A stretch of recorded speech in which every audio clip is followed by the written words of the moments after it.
오늘의 주제는 참 인간의 발견입니다. 참 인간의 조건이 무엇인가? 고대로부터 사람들은 질문했습니다.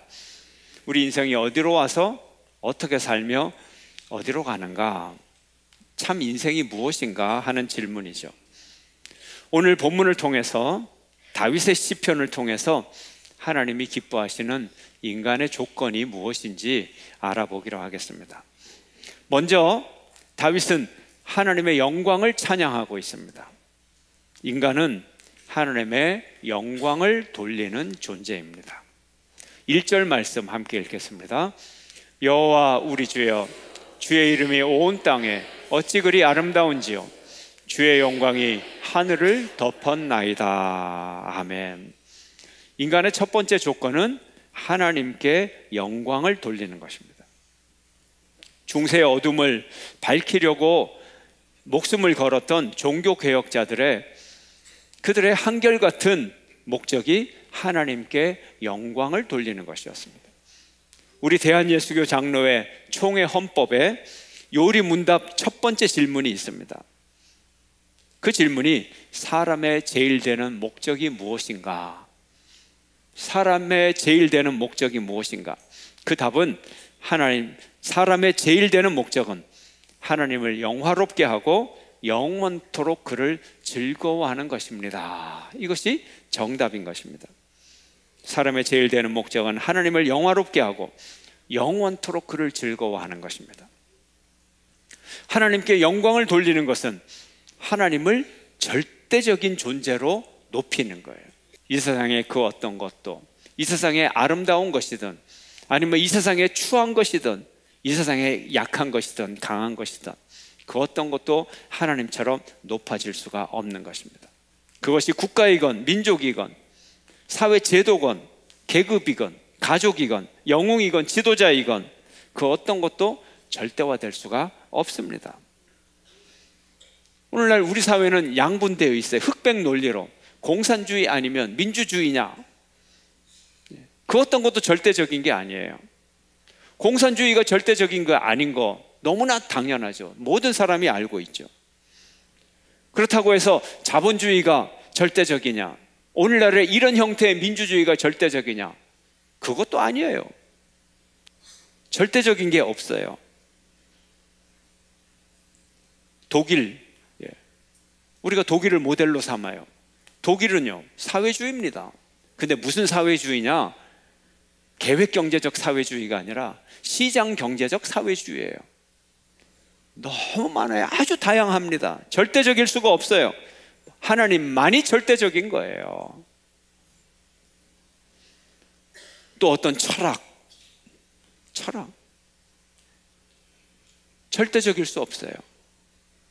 어떤 문화 절대적일 수 없어요. 어떤 소비 수준, 어떤 명예 절대적인 건 없습니다. 인간에 의해 높여진 그 어떤 권위나 전통이나 가르침이나 교훈이나 철학이나 예술이나 문화나 제도, 심지어 성직 계급, 교파의 신앙 고백, 이런 것도 절대화가 될 수가 없어요. 이 세상에 있는 모든 피조물은 절대적일 수가 없어요. 오로지 누구만? 오로지 하나님만 절대적이다. 어떤 특정한 시간도 절대적이 될 수 없고요, 어떤 특정한 장소도 절대적이 될 수가 없어요.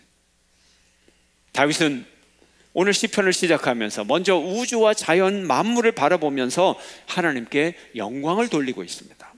사도 바울은 말합니다. 로마서 1장 20절입니다. 다 함께.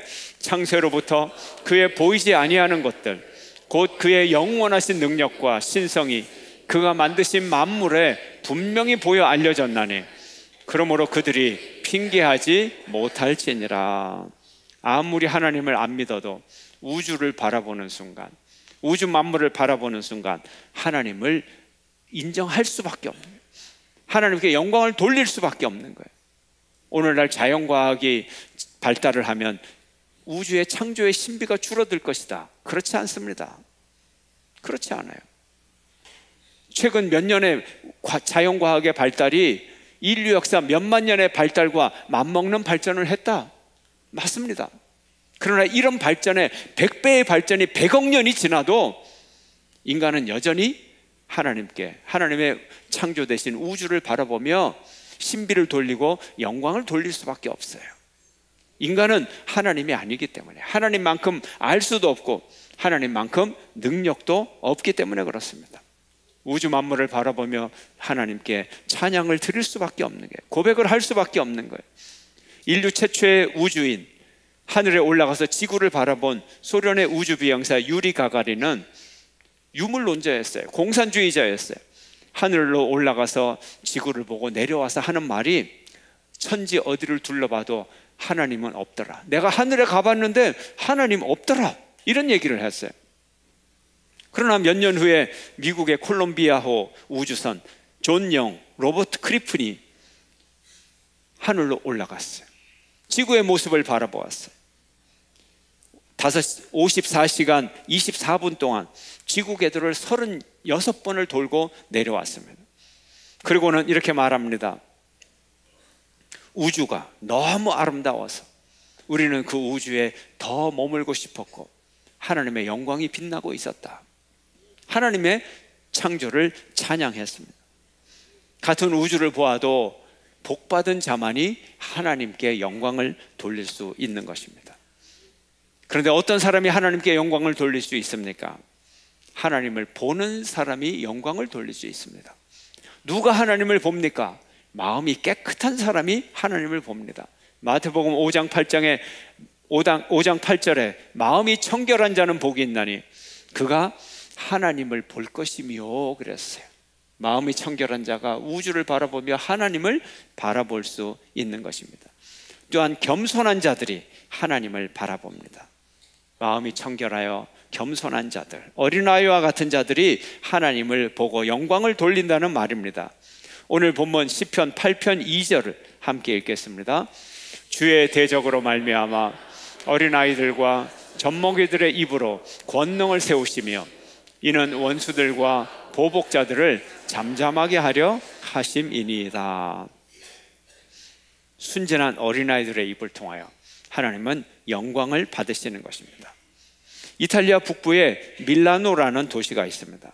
이 도시는 박람회의 도시입니다. 박람회가 1년 내내 거의 매일같이 큰 국제적인 박람회를 많이 개최를 합니다. 그리고 패션의 도시입니다. 그리고 오페라의 도시로 유명합니다. 유명한 세계적인 극장이 밀라노에 있습니다. 그런데 이 밀라노의 수호성인이 암브로시우스입니다. 이 암브로시우스는 그 기념교회를 가면 제단 뒤에 그 암브로시우스 시신이 미라가 되어서 지금까지 잘 보관이 되어 있어요. 그래서 가톨릭에서는 그를 성인으로 모십니다. 그래서 밀라노 수호신으로 모십니다. 물론 미신화가 된 거죠. 그가 그만큼 존경을 받고 그만큼 하나님의 일을 잘 감당했다는 의미인 것입니다. 암브로시우스가 밀라노 감독으로 가기 전에 공석이 되었을 때 밀라노의 성도들은 어떤 분을 감독으로 모실까 고민을 했어요. 기도를 열심히 했어요. 누구를 모시지? 정말 고민을 많이 했습니다. 근데 그때 한 어린아이가 이 암브로시우스 이름을 말하는 거예요. 암브로시우스, 암브로시우스. 우리 한국말로 하면 암목사님, 암목사님 이렇게 되는 거예요. 기도를 하던 성도들이 결심을 합니다. 하나님께서 어린아이의 입으로 진리를 가르쳐 주셨으니 우리가 암브로시우스 목사님을 감독으로 모시자.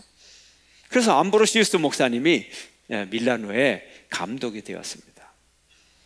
그래서 이분이 복음의 역사를 아주 널리 잘 이루게 되었던 것입니다. 하나님의 음성을 듣는 어린아이 같은 순진한 마음이 하나님의 역사를 바라보고 하나님의 역사의 신비를 바라보게 되는 것입니다. 두 번째로 우리 인간의 조건은 우리 인간이 신비한 존재임을 아는 것입니다. 하나님의 능력과 신성은 자연을 통해서만이 아니라 사람을 보면 하나님의 능력과 신비함을 느끼게 되는 것입니다. 하나님을 알고 자연을 알고 인간을 알면 점점 우리는 신비를 깨닫게 되는 것입니다. 이것이 인간의 두 번째 조건인 것입니다. 인간의 신비는 하나님의 피조물로서의 신비입니다. 인간 자체가 신비로운 게 아니라 그 속에 하나님의 사랑과 하나님의 창조의 역사가 있기 때문에 인간은 신비한 것입니다. 성경은 그래서 인간은 존재의 본래의 모습을 가르쳐주고 있습니다. 오늘 본문은 인간 존재의 그 신비로움을 감탄하고 있어요. 4절과 5절 말씀입니다. 다 함께 읽습니다. 사람이 무엇이기에 주께서 그를 생각하시며 인자가 무엇이기에 주께서 그를 돌보시나이까. 그를 하나님보다 조금 못하게 하시고 영화와 존귀로 관을 씌우셨나이다. 아멘. 인간이 무엇이기에 하나님께서 그를 생각하시고 그를 돌보시느냐. 우리 인간은 하나님이 생각하시고 돌보시는 존재입니다.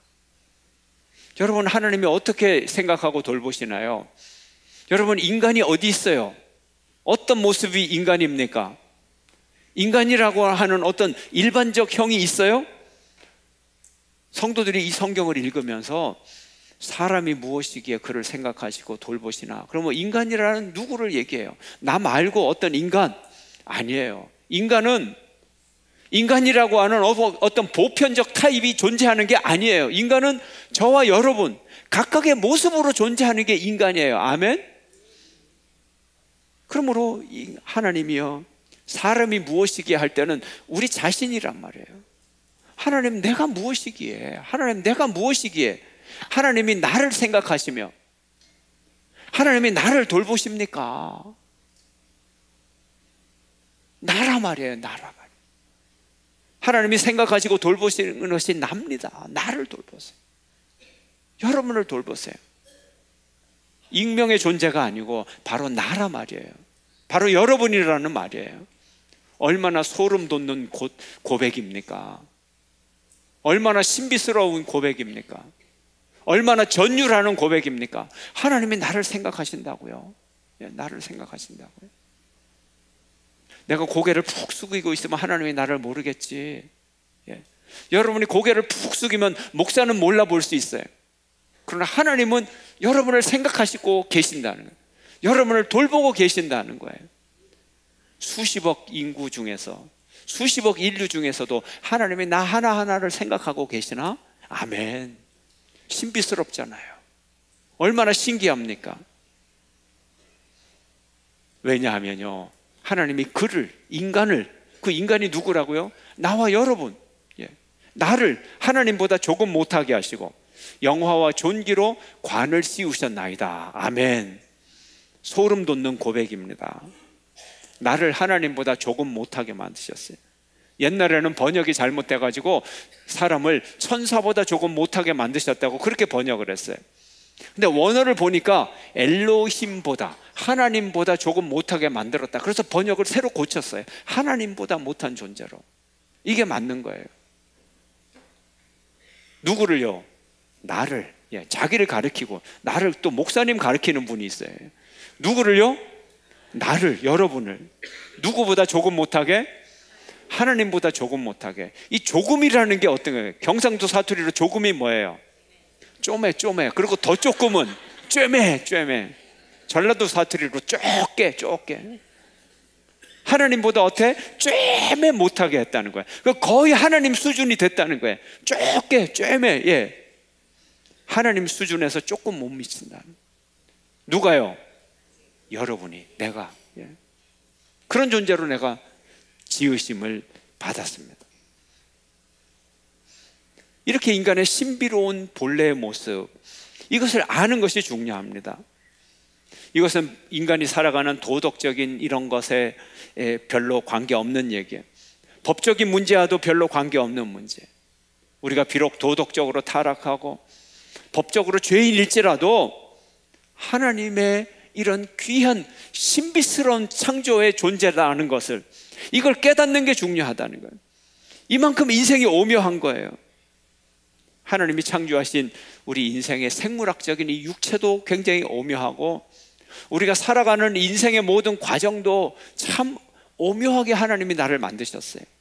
내 몸과 인생을 만드셔요. 우리가 서로 인생을 살아가면서 서로 만나는 것, 이것도 다 하나님의 인도하시는 하나님의 작품이라는 거예요. 제가 그래서 어린아이 축복 기도할 때 빼놓지 않는 문장 하나가 있잖아요. 하나님께서 이 아이가 살아가면서 만나는 모든 만남을 주장하시고 좋은 만남만 많이 있게 해달라고. 이 만남으로 우리가 인생을 만들어 가잖아요. 이게 하나님의 기이한 작품이라는 거예요. 오묘한 작품이라는 거예요.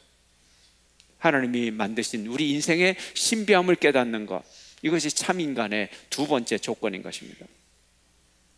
세 번째로 참 인간의 조건은 우리가 구속함을 받은 존재라는 것을 깨닫는 거예요. 구원받은 존재를 깨닫는 거예요.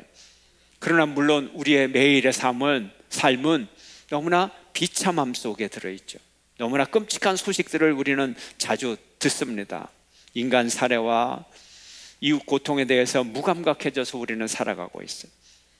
매일같이 비참한 전쟁의 소식, 테러, 어리석은 탐욕, 이것으로 너무 많은 사람들이 죽어가는 소식, 수많은 난민이 발생하고 수많은 어린이들이 영양실조로 죽어가고 병으로 죽어가고 미성년자들이 교육의 기회를 얻지 못하고 노동의 기회도 얻지 못하고, 또 우리 사회에서는 45분 만에 한 명씩 자살로 자기 생명을 앗아가고, 이런 생명 경시의 풍조, 인간의 존엄성을 무시하는 풍조가 만연합니다. 인간의 생명이 보잘것없는 것으로 전락이 되었습니다. 이런 현실 가운데 우리는 하나님께 질문합니다. 오늘 시편 기자처럼 하나님을 향하여 질문합니다. 하나님, 사람이 무엇입니까? 하나님, 인생이 무엇입니까? 사람이 무엇이기에 이 인간을 위하여, 이 사람을 위해, 나를 위해 독생자 예수 그리스도를 보내셨습니까? 이 비천한 죄인을 어찌 주님은 구원하셨나이까? 이런 질문을 우리가 하나님께 올려드리는 겁니다. 우리 인간이 하나님 앞에 있으면 우리가 하나님의 형상으로 창조되었다는 것을 발견하게 되는 거예요. 사람은 하나님의 은혜를 알 때만 인간 본래의 가치를 알게 되는 거예요. 하나님은 우리가 그 어떤 상태에 있을지라도, 탕자와 같은 상태에 있을지라도 우리를 사랑하셨습니다. 요한일서 3장 1절 상반절 함께 읽습니다. 보라, 아버지께서 어떠한 사랑을 우리에게 베푸사 하나님의 자녀라 일컬음을 받게 하셨는가. 어떤 사랑을 베푸셨나요? 독생자 예수 그리스도를 보내는 그 사랑을 하셨어요. 요한일서 4장 9절 함께 읽습니다. 하나님의 사랑이 우리에게 이렇게 나타난 바 되었으니 하나님이 자기의 독생자를 세상에 보내심은 그로 말미암아 우리를 살리려 하심이라. 아멘. 인간의 신비는 하나님의 구원을 받은 존재라는 거예요. 인간은 사랑받은 존재라는 신비예요. 이것을 잊지 않는 여러분 되시길 축원합니다. 인간의 네 번째 조건은 우리가 하나님의 대리자라, 이것을 아는 것이 인간의 네 번째 조건인 것입니다. 우리는 이 세상에서 하나님을 대리하는 존재예요. 하나님의 대리적인 통치권과 대리적인 은혜와 대리적 사랑을 베푸는 존재인 것입니다. 시편 오늘 본문 8편 6절에서 8절은 이렇게 말합니다. 함께 읽습니다. 주의 손으로 만드신 것을 다스리게 하시고 만물을 그의 발 아래 두셨으니 곧 모든 소와 양과 들짐승이며 공중의 새와 바다의 물고기와 바다에 다니는 것이니이다. 아멘. 하나님이 만드신 모든 것을 다스리게 했어요. 공중에서부터 땅에서 바닷속까지 뭐예요? 온 우주 만물 전체를 다스리라는 거예요. 우리는 하나님의 거룩성의 대리자예요. 통치권의 대리자예요. 최초의 인간 아담과 하와를 하나님이 만드시고 그들을 축복하며 말씀하십니다. 뭐라고요? 생육하고 번성하여 땅에 충만하라. 땅을 정복하라. 바다의 물고기와 하늘의 새와 땅에 움직이는 모든 생물을 다스리라. 하나님의 통치권을 위임해 주셨던 것입니다. 참 인간의 조건은 하나님의 통치를 대리하고 하나님의 권세를 드러내는 것입니다. 우리 모두가 그런 존재예요. 모두가 하나님의 대리자예요. 우리가 모두 합해 합해서 대리자가 아니라 각각의 사람이, 각각의 인간이 하나님의 대리자임을 알아야 되는 것입니다. 이것이 소중합니다. 모두가 그리스도의 대리자예요. 하나님의 대리자예요. 그러니까 또 잘못하는 일도 하면 안 돼요. 모두가 대리자이기 때문에 한 명이 뭔가 불미스러운 일을 만들어도 그게 모든 대리자가 되는 거예요. 우리가 하나님의 대리자임을 알아야 되는 것입니다. 여러분, 올림픽 금메달리스트들이 어떻게 승리할 수 있었습니까? 그들의 기본기가 튼튼해서 그런 거죠. 우리의 신앙의 기본적인 자세가 뭐예요? 우리 신앙의 가장 기본적인 근본적인 가치가 무엇입니까? 인간의 인간됨을 아는 거. 그 첫 번째 조건이 무엇입니까? 하나님께 영광을 돌리는 일이에요. 하나님께 영광을 돌리는, 온 우주 만물과 사람들 속에서 하나님의 거룩함을 발견하고 하나님께 영광을 돌리고 하나님을 즐거워하고 찬양하는 것이에요. 두 번째, 하나님의 신비를 감사하는 거예요. 그리고 하나님의 신비를 가지고 사는 거예요. 아, 내가 신비로운 존재다. 내가 이런 신비를 갖고 있느냐. 세 번째로, 구속의 은혜를 감사하는 성도들인 것입니다. 하나님이 나 같은 인간을 구원해 주셨구나. 사람이 무엇이기에, 내가 누구이기에 바로 날 위해 독생자를 보내셨어요. 예수 그리스도 주님이시여, 당신이 그 십자가에 달려 고통당하고 인류의 죄를 사하신다고 하셨는데, 그 인류의 죄가 저 멀리 있는 아무의 죄가 아니라 바로 내 죄 때문이십니까? 구속의 은혜를 감사하는 것입니다. 네 번째로, 하나님을 대리하며 이 땅의 피조물을 다스리고 이 땅에 그리스도의 사랑과 하나님의 은혜를 전해주는 삶, 이것이 우리 그리스도인의 근본적인 삶이요 근본적인 가치인 것입니다. 시편 113편은 이렇게 말합니다. 함께 읽겠습니다. 할렐루야, 여호와의 종들아 찬양하라. 여호와의 이름을 찬양하라. 이제부터 영원까지 여호와의 이름을 찬송할지로다. 해 돋는 데서부터 해 지는 데까지 여호와의 이름이 찬양을 받으시리로다. 아멘. 우리는 이 근본 가치에 충실해야 하는 것입니다. 하나님께서 창조하신 우리 각자의 본래의 모습과 오늘날 현실을 살아가는 우리의 모습의 이 차이점은 무엇인가요? 만약 하나님께서 우리로 하여금 네가 되고 싶은 대로 될 수 있다고 그런 조건을 허락해 주신다면 우리는 어떤 인간이 되어야 될까요? 우리는 오늘날 무슨 힘으로 살아가나요? 하나님의 창조의 힘으로 살아갑니까? 아니면 인간의 욕심의 힘과 인간의 욕망의 소망으로 살아가고 있습니까? 우리의 목표는 완전한 인간이 되는 거예요. 하나님께서 하나님 바로 다음으로 소중한 존재로 창조함을 받은 그런 완전한 존재, 그런 소중한 신비스럽고 가치 있는 피조물로 살아가는 최고의 존재로 살아가는 이 존재를 회복하는 것입니다. 이것이 우리의 목표인 것입니다. 우리에게 독생자를 보내시기까지 사랑받은 존재임을 날마다 확인하며 살아가는 것입니다. 우리가 이 세상에서 하나님의 대리자가 되어야 됩니다. 자연 만물을 향하여 하나님의 대리자가 되고 관리하고 다스리며 사람을 향하여 하나님의 사랑을 전하는 대리자가 되는 것입니다. 이것이 하나님께서 우리에게 주신 가장 신비롭고 복되고 가치 있고 아름다운 우리의 인생인 것입니다. 바로 이런 인생의 길을 살아가는 여러분 모두가 되시기를 주의 이름으로 축원합니다.